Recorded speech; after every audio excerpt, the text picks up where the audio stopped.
కాకాకి car party వాళ్ళు భలే సురుకైనరు ఈ మధ్యన. సర్కారు ఏం చేస్తుందా దేన్ని తలుక్కుందామా అని గీళ్ళు రెడీగా ఉంటుర్రు అనుకో. నిన్నేమో హరీష్ రావు సారు, ఇవాళ ఏమో కేటీఆర్ సారు. మొత్తం మీద గీళ్ళు ఫుల్ బిజీ అవుతున్నారు కాక. కేటీఆర్ సార్ ఈ పారి మూసిపైనే పడ్డాడు. గదేనే నాగోల్ కాడికి పోయి మూసి కాలువ చుట్టుపక్కల తిరిగిండట. ఎట్లా తిరిగిండు? ముక్కు మూసుకొని పోయిండా గట్లనే పోయిండా అని అంటే నేనెట్లా చెప్పేదే కాక. ఈ మధ్యన నీకు దిమాగ్ మస్తు సురుకైంది. సర్లేకి మూసి కాలువ కాడికి పోయి కాంగ్రెస్ సర్కారు ఏం చేస్తున్నది, గిట్లేనా పాలన అంటే, మూసి శుద్ధి చేస్తాము, నీళ్లు ఫిల్టర్ నీళ్ళ లెక్క పారిస్తాము అని గొప్పలు చెప్పబట్టేగా సీఎం రేవంత్. మూసి బాగు చేయడం అంటే పేదోళ్ళ ఇండ్లు కూలగొట్టుడా, దాని పేరు చెప్పి పైసలు పొక్కుడా. మీ కథలు మాకు తెలుసు, అన్ని చెప్తాం, బరాబర్ చెప్తాం అంటూ ఏకదం సీరియస్ అయిండు.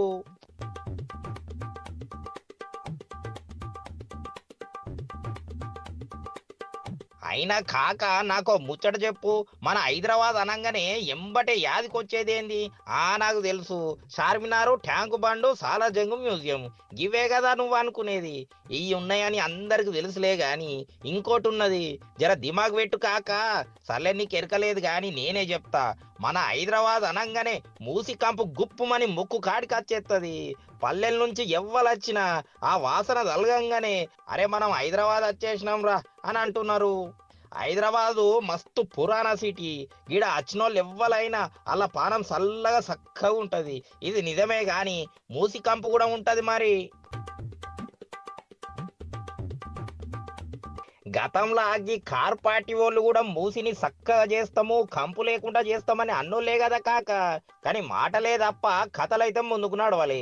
ఇప్పుడు మన సీఎం రేవంత్ అన్న ఈ మూసి బాగు చేయాలని గట్టిగానే అనుకున్నాడు. ఎంబటే జేసీబీలను తెప్పించి మూసి ఎంబటి కట్టిన ఇండ్లన్నీ పడగొట్టుడు షురువు చేసిండు. గాడనే తక్లీఫ్ అంతా షురువు అయ్యే. ఇల్లు కట్టుకున్న వాళ్ళు ఊకనే ఇడిచిపెడతారా ఏంది?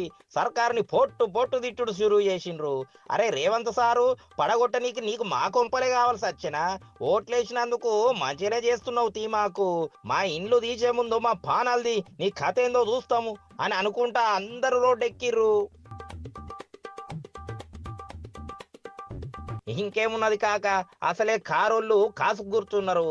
ఈ మూసి రచ్చ చూడంగానే ఉరుక్కుంటొచ్చిండ్రు. గరీబోళ్లను గోస పెట్టిస్తారా? గిందుకా మీకు ఇల్లు ఓట్లేసింది? రేవంత్ వీళ్ళకి ఎవ్వరు ముందెనక లేరనుకుంటున్నావేమో. ఖబర్దార్, మేమున్నాము, మా పానాలు అడ్డేస్తాము అనుకుంటా ఊపిపోయిర్రు అనుకో. ఇక అసలే ఇండ్లు పోతున్నాయని గుస్సా మీద ఉన్న జనాలకు కారోళ్ళు సూదు మంది వేసి మరి రెచ్చగొట్టిర్రు. వాళ్ళు చూసుకో బిడ్డ, గీ సర్కార్ కథ ఏందో తేలుస్తాం అనబట్టిర్రు. అయినా కాక నాకు తెలియక అడుగుతుండా, సీఎం సార్ ఏం చేసిండు? మూసినది కాడ చూసుకోకుండా ఇండ్లు లేపితే ఇక దాన్ని ఎట్లా బాగు చేయాలి? జనాలంటే వదిలేయిర్రి. గీ ఆపోజిషన్ వాళ్ళకన్నా సోయి ఉండాలనా అద్దా? మరీ గింతగనం రాజకీయాలు చేస్తే ఎట్లా కాక.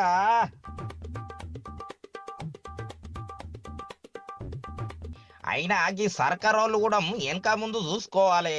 ఏండ్ల నుంచి గాడున్నోళ్ళను రాత్రికి రాత్రే ఉన్న సాలిగా నడువురి అని అంటే వాళ్ళు ఏడపోవాలి.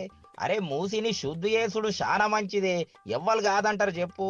ముందుగా గాడు ఉన్నోళ్ళకు మంచి జాగ చూపించి సర్కారు నుంచి ఇల్లు కట్టించి తర్వాత ఖాళీ చేస్తే మంచిగా ఉండే. సరేగా జనాలు రోడ్డు చురువు చేసినాక సర్కారోళ్ళు ఇల్లు చూపిస్తామన్నారులే, గదేదో తొలుతని అనాలే కదా.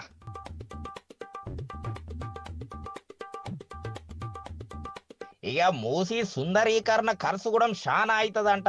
కేటీఆర్ సారే అంటున్నాడు. అరే మా జమానాల 16,000 కోట్లు అవుతుందంటిమి. ఈ రేవంత్ సార్ మాత్రం 1,50,000 కోట్లకు రేటు పెంచిండు. ఇంతదాకా ప్రాజెక్టు సమాచారమే తెలపకపాయే. అరే మీకు శాత కాదంటే మాకు ఇడుచు పెట్టుర్రి, ఒక్క ఇల్లు ఊల్సకుండా సుందరీకరణ చేస్తాము అని కేటీఆర్ సవాల్ ఇస్రబట్టే.